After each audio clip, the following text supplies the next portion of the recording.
I never thought I'd be the kind of man who questioned the person he loved. My name is Ethan. For most of our relationship, I trusted Claire with everything I had. She was funny, steady, naturally charming. The kind of woman who could walk into any room and instantly make everyone feel like they'd known her forever. We'd been together 4 years. Married for 2. Life wasn't perfect, but it felt steady. We lived in a small apartment just outside Chicago.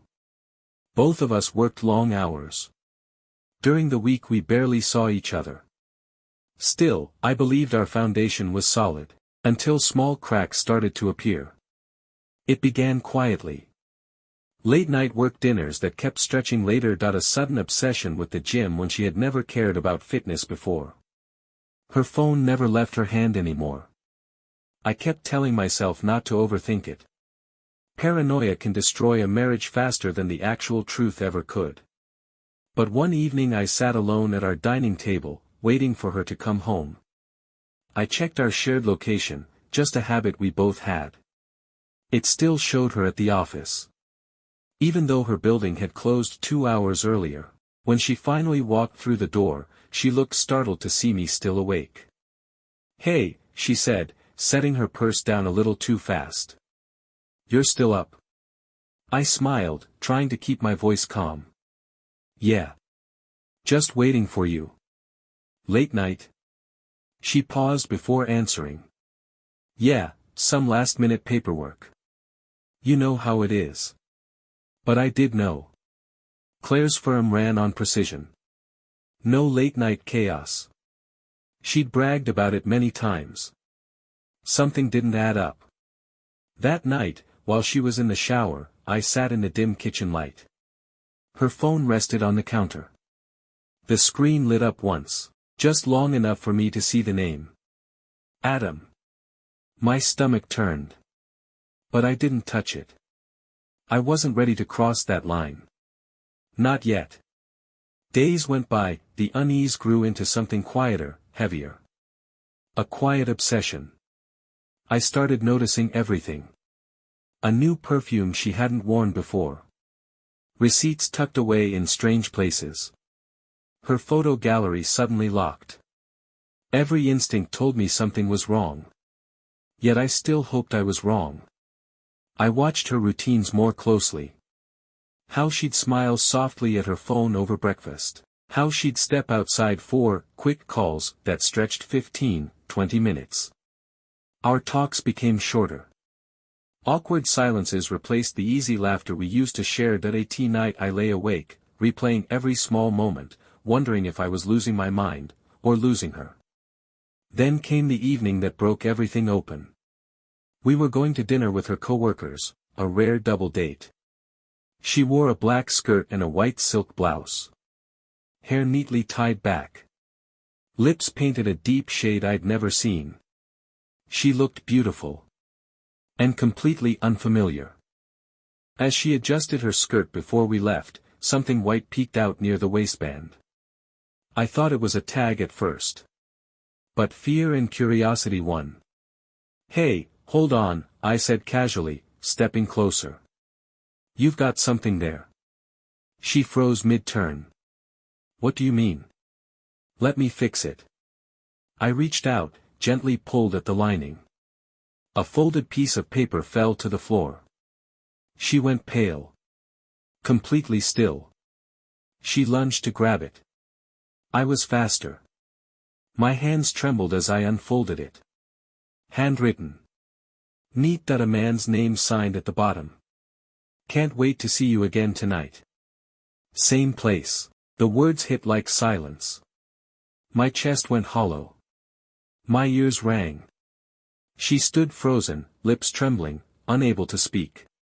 "Ethan, it's not what you think." I gave a small, broken laugh, the sound pain makes when it arrives too fast. "Then tell me," I said quietly. "What am I supposed to think?" Her eyes flicked to the door, then back to me. Searching for a way out. But the silence between us spoke louder than any words ever could. I set the note on the table. "You know," I said softly, I used to think the worst thing that could happen was losing you. Turns out the worst thing is realizing I never really had you." Claire's hands shook. Words seemed caught somewhere between guilt and fear. She opened her mouth, closed it again. Finally she whispered, "It's not an affair. It's complicated." "Complicated," I repeated. The favorite word for lies dressed up as half-truths. I sat down. Motioned for her to keep going. "Go on," I said calmly. "Uncomplicated." She stared at the note. Wouldn't meet my eyes. "Adam is a friend from work. We were supposed to meet about a project."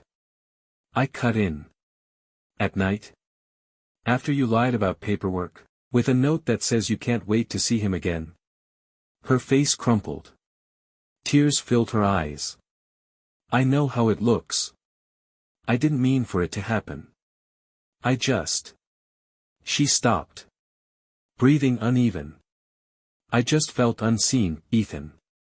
That word landed like a punch.